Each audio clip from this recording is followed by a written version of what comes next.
I think we're targeted daily.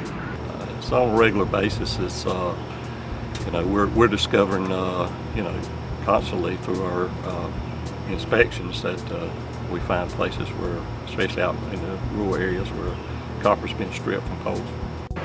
Copper thieves will steal any copper that they can see. They steal it off poles, they steal it off substations, they steal equipment. They steal things off our trucks.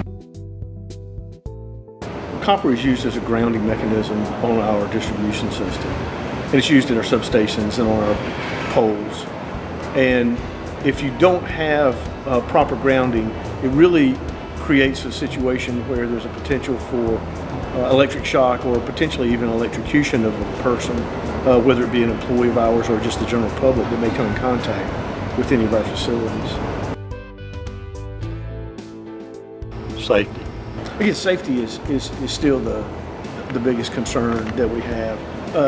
Concern for the safety of people that might attempt these sorts of crimes, for our employees that have to respond, and for the general public that may come in contact with something that shouldn't have been the way it was. A lot of things could go wrong if a substation gate fence is left open. A lot of neighbors' children could wander in there, and that's what worries me. My number one concern is safety.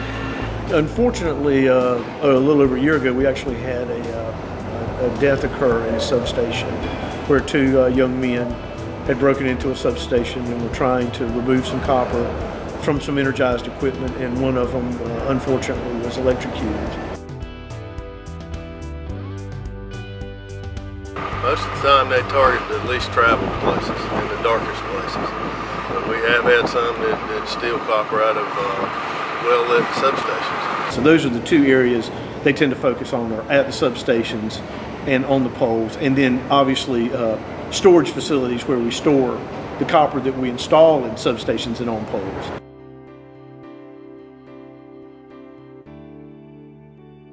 They probably got $500 worth of copper, and we had $300,000 worth of damage. When they catch them, if they would just convict them.